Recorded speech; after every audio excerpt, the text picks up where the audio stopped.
দাদা বাইদেউসকল, ৰাজ্য চৰকাৰৰ অধীনৰ সকলো কৰ্মচাৰীসকলৰ বাবে লৈ আহিছোঁ এক ডাঙৰ সুখবৰ। হয়, আপোনালোকে ঠিকেই শুনিছে। সেয়েহে ভিডিঅ'টো প্ৰথমৰ পৰা শেষলৈকে চাই থাকিব। আপোনালোকৰ অষ্টম দৰমহা আয়োগ সন্দৰ্ভত আহিছে এক ভাল খবৰ। অষ্টম দৰমহা আয়োগ 2026ত গঠন নহয়। কেতিয়া হ'ব অষ্টম দৰমহা আয়োগ গঠন সেয়া আমি ক'ম। এয়া চাব। ইয়াতে আপোনালোকে দেখিছে যে কেন্দ্ৰীয় চৰকাৰৰ কৰ্মচাৰীসকলৰ বাবে আছে এটা ভাল খবৰ, কিন্তু ইয়াৰ লগতে আছে এটা চিন্তাৰো কাৰণ। শেহতীয়াকৈ চৰকাৰে অষ্টম দৰমহা আয়োগৰ টাৰ্মছ অৱ ৰেফাৰেন্স ঘোষণা কৰিছে আৰু ইয়াৰ লগে লগে কৰ্মচাৰীসকলৰ আশাও বাঢ়িছে যে আগন্তুক কেইবছৰৰ ভিতৰতে চৰকাৰী চাকৰিয়ালসকলৰ দৰমহা, ভাত্তা আৰু পেন্সন বৃদ্ধি পাব। 18 মাহৰ ভিতৰত অৰ্থাৎ 2027 চনৰ এপ্ৰিল মাহৰ ভিতৰতে দৰমহা আয়োগে চৰকাৰক পৰামৰ্শ দাখিল কৰিব লাগিব। পিছত শ্ৰম আৰু কেবিনেটৰ অনুমোদন পোৱাৰ পিছত ইয়াক কাৰ্যকৰী কৰা হ'ব। অৰ্থাৎ 2027 চনৰ দীপাৱলীৰ ভিতৰতেই অষ্টম দৰমহা আয়োগ কাৰ্যকৰী হ'ব। অৱশ্যে অষ্টম দৰমহা আয়োগ কেতিয়া কাৰ্যকৰী কৰা হ'ব সেয়া চৰকাৰৰ ওপৰতহে নিৰ্ভৰ কৰিব।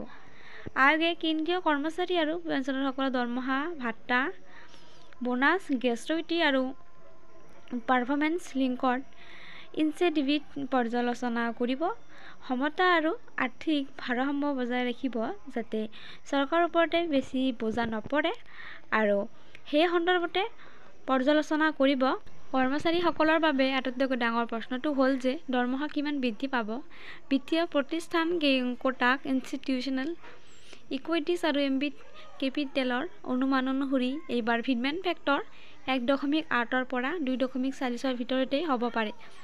যদিও ফিটমেন্ট ফেক্টৰ 1.8 নিৰ্ধাৰণ কৰা হয়, তেন্তে লেভেল 1ৰ কৰ্মচাৰীৰ মূল দৰমহা হ'ব 18,000 টকাৰ পৰা 32,400 টকালৈকে বৃদ্ধি পাব। এয়া 80% বৃদ্ধি যেন লাগিলেও প্ৰকৃত বৃদ্ধি প্ৰায় 13 বা 15% হ'ব।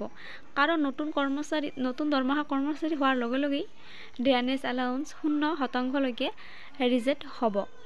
তো দাদা বাইদেউসকল, ভিডিঅ'টো এইখিনিয়ে আছিল। সেয়েহে কৰ্মচাৰীসকলৰ প্ৰতিটো শেহতীয়া খবৰৰ বাবে লাইক এটা দি চেনেলটো ছাবস্ক্ৰাইব কৰিবলৈ নাপাহৰিব। ভিডিঅ'টো চোৱাৰ বাবে ধন্যবাদ।